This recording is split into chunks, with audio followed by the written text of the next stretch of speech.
Hi viewers, welcome to our channel. ప్రస్తుతం మనతో పాటు సీనియర్ జర్నలిస్ట్ దాము బాలా సార్ వారితో మాట్లాడాం. నమస్కారం సార్. నమస్తే సార్, పిన్నెల్లి కేసులో మరి రోజు రోజుకు కీలక మలుపులు తిరగడం చూస్తున్నాం సార్. మొన్న హైకోర్టు అంటే కౌంటింగ్ పూర్తయ్యేంత వరకు కూడా అరెస్ట్ చేయొద్దని చెప్పేసి ఇచ్చిందని మనం విన్నాం. కానీ ఇప్పుడు అటువంటి నిర్ణయం హైకోర్టు ఇవ్వలేదు, ఆయన అరెస్ట్ అయ్యే ఛాన్సెస్ ఉన్నాయి, కొత్తగా హైకోర్టు ఉత్తర్వులు జారీ చేసిందని చెప్పేసి వార్తలు వస్తున్నాయి సార్. అసలు ఏం ఉత్తర్వులు జారీ చేసింది సార్ కోర్టు?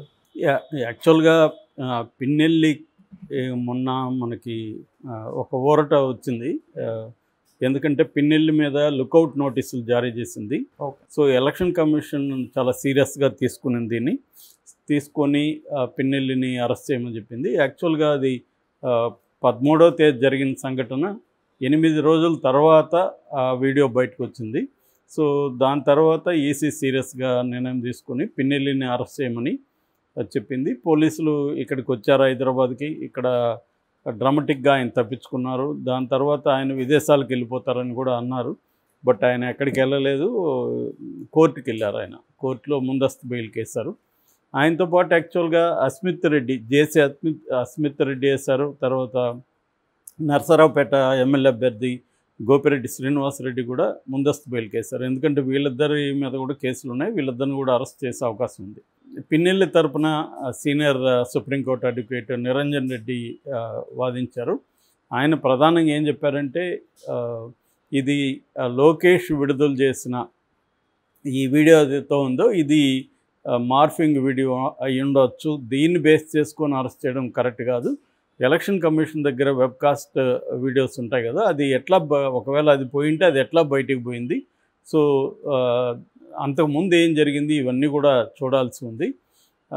సో అవన్నీ కూడా చర్యలు తీసుకోలేదు ఈసీ. యాక్చువల్గా అక్కడ రిగ్గింగ్ జరిగింది. ఆ రిగ్గింగ్కి ఈయన కోపంతో వెళ్ళి ఇచ్చేశారు. సో రిగ్గింగ్ జరిగిందని ఈయన కలెక్టర్కి కూడా కంప్లైంట్ చేశారు, అధికారులకు కంప్లైంట్ చేశారు, ఎవరు కూడా తీసుకోలేదు. అందుకని అక్కడ ఒకవేళ నిజంగా అవేమన్నా ధ్వంసం అయి ఉంటే రీపోలింగ్ పెట్టాలి కదా, కాబట్టి ధ్వంసం ఏమి అవ్వలేదు కాబట్టి రీపోలింగ్ పెట్టలేదు. ఈయన నిరసన తెలియజేయడానికి అలా చేశాడు అన్న వాదనలు ఈయన వినిపించాడు. రెండవది, ఆయన అభ్యర్థిగా ఉన్నప్పుడు ఆయన ఎలా అరెస్ట్ చేస్తారు, ఎందుకంటే ఆయన కౌంటింగ్ టైంలో ఉండాలి అనేది ఇంకొక పాయింట్. అన్నిటికంటే కూడా ఇంపార్టెంట్ ఏంటంటే, ఈయన మీద పెట్టిన 10 సెక్షన్ల మీద కేసులు ఉన్నాయి. ఈ 10 సెక్షన్లు కూడా ఏది కూడా 8 ఏళ్ళు జైలు శిక్ష పడే అవకాశం లేదు. 7 ఏళ్ళు దాటితే మాత్రమే అరెస్ట్ చేయమని సుప్రీంకోర్టు ఇది ఉంది. 7 ఏళ్ళు దాటని కేసుల్లో పార్టీ 1A సిఆర్పిసి కింద నోటీసులు ఇవ్వాలి. సో అది వీళ్ళు చేయకుండా ఏకంగా లుకౌట్ నోటీసులని ఇచ్చేయడం, అరెస్ట్ చేసేయమండం, దీని చుట్టూ ఆయన పారిపోయాడని పుకారు చేయడం, ఇవన్నీ చేస్తున్నారు అనేది కోర్టుకి చెప్పారు. సో కోర్టు ఈయన వాదంతో ఏకీభవించి జూన్ 6కి పోస్ట్పోన్ చేసింది. జూన్ 5 10 గంటల వరకు అరెస్ట్ చేయొద్దని మాత్రం చెప్పింది. అయితే నిన్న డీటెయిల్ అంటే ఈ తీర్పు కాపీ నిన్న బయటకు వచ్చింది. అందులో కొన్ని రిస్ట్రిక్షన్స్ అయితే ఉన్నాయి. అదేంటంటే, ఈయన మాచర్లకు పోవడానికి వీల్లేదు. ఇక్కడ పార్లమెంటు నియోజకవర్గానికి సంబంధించిన నర్సరావుపేటకు మాత్రము కౌంటింగ్ రోజు ఉండొచ్చు, అంతేగాని కౌంటింగ్ రోజు కూడా ఆయన మాచర్లకు వెళ్ళడానికి వీల్లేదు. సో అంతవరకు ఆయనకి రిస్ట్రిక్షన్ పెట్టింది. అట్లాగే మీడియాతో మాట్లాడడానికి వీల్లేదు. అట్లాగే సాక్షుల్ని ప్రభావితం ఈ కేసులో సాక్షులు ఎవరైతే ఉన్నారో అక్కడ ఉన్న అధికారులు కావచ్చు, అక్కడ ఉన్న తెలుగుదేశం వాళ్ళు కావచ్చు, వీళ్ళందరినీ ప్రభావితం చేసే విధంగా ఈయన బిహేవ్ చేయకూడదు అనేది ప్రధానమైన రిస్ట్రిక్షన్స్. సో ఇది లాజికల్గానే ఉన్నాయి. ఎందుకంటే ఆల్రెడీ తెలుగుదేశం వాళ్ళని కూడా అక్కడ మాజీ మంత్రులు వాళ్ళని కూడా అరెస్ట్ చేశారు. దేవినేని ఉమా వీళ్ళందరినీ కూడా హౌస్ అరెస్ట్ చేశారు మొన్న పోలీసులు. ఎందుకంటే ఇక్కడ నుంచి బయట నుంచి వీళ్ళు వెళితే అక్కడ ఇంకా ఫ్లేరప్ అవుతాయి అని చెప్పి.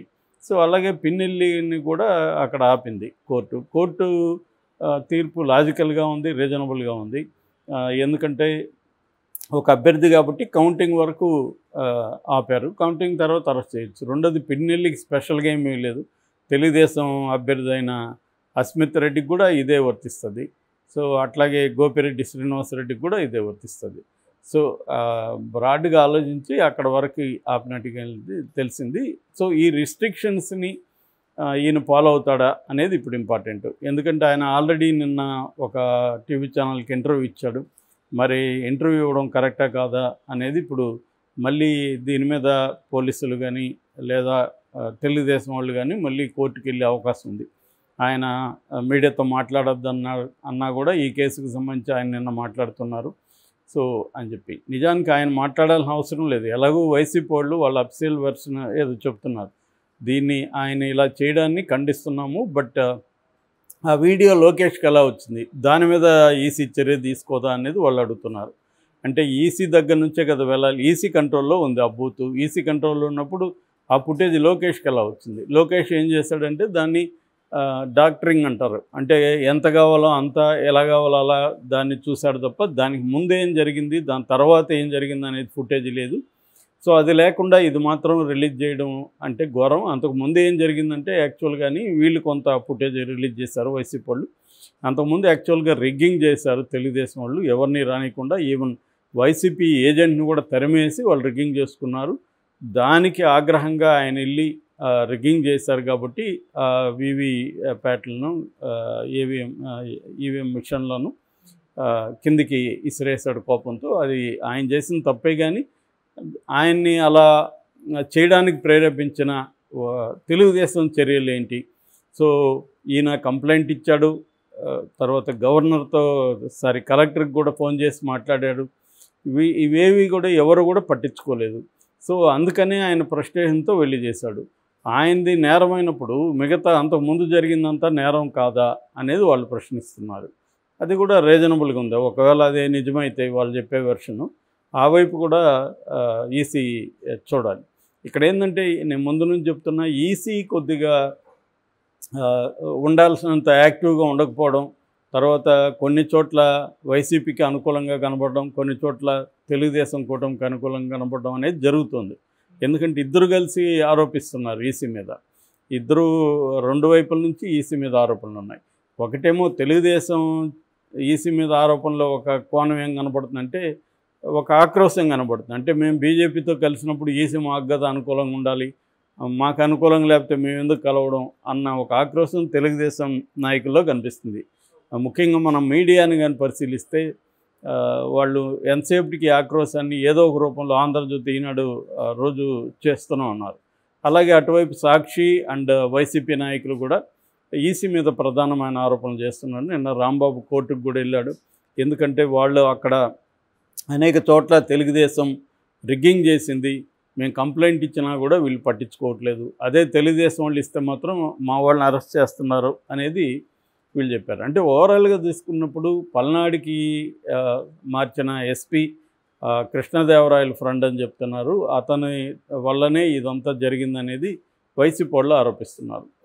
సో అలాగే వైసీపీకి కొన్ని చోట్ల లోకల్గా ఉన్న ఎస్పీలు కావచ్చు, అక్కడ ఉన్న సిఐలు కావచ్చు, వాళ్ళు కొన్ని చోట్ల వాళ్ళకు అనుకూలంగా ఉన్నట్టు కనబడుతుంది. అంటే ఇది రెండు వైపులా జరిగింది, ఒకవైపే జరిగిందని చెప్పలేము. కానీ ఇద్దరు కూడా ఒకవైపే మేమంతా అమాయకులం, మేమంతా అతి మంచి వాళ్ళం, ఎదుటోడే దుర్మార్గుడు అన్నట్టు ఇద్దరు మాట్లాడుతున్నారు. కానీ ఓవరాల్గా మనం పరిశీలిస్తే ఒకటి Karampudi CI and Palnadu SP వీళ్ళిద్దరూ తెలుగుదేశం వైపు ఉన్నారనేది ప్రధానంగా వీళ్ళు ఆరోపిస్తున్నారు. అట తిరుపతి లాంటి చోట్లేమో క్లియర్గా అక్కడున్న ఎస్పీ రమాకాంత్ అనుకుంటాయని, సో ఆయన వైసీపీ వైపు ఉన్నట్టు కనబడుతుంది. ఇక అస్మిత్ రెడ్డి ఇన్సిడెంట్లో కూడా రెండు వైపులా కనిపిస్తుంది. కానీ పోలీసులు ప్రధానంగా పెద్దారెడ్డి ఇంటి మీదకి దాడికి వెళ్ళారంటేనే అర్థం అక్కడ పోలీసు వ్యవస్థ జేసీ ప్రభాకర్ రెడ్డి వైపు ఉన్నట్టుగా కనబడుతుంది. ఇలాగా చూసినప్పుడు ఈ అల్లర్లలో పోలీసుల పాత్ర కూడా క్లియర్గా ఉంది. అందుకనే సిట్ వేశారు దాని మీద. అది కూడా చూడాల్సింది. ఏదేమైనా ఈసీ ఫెయిల్యూర్ అనేది ప్రధానమైన విషయం. దాని మీద ఈసీ ఫోకస్ చేయట్లేదు. ఎంతసేపటికి ఎవరినో పోలీసులని వాళ్ళని వీళ్ళని బలి చేయడం తప్ప ఈసీ తన యంత్రాంగంలో ఏం ఫెయిల్యూర్ అనేది అది కూడా ఇంటర్నల్ విచారణ చేపట్టాల్సిన అవసరం ఉంది.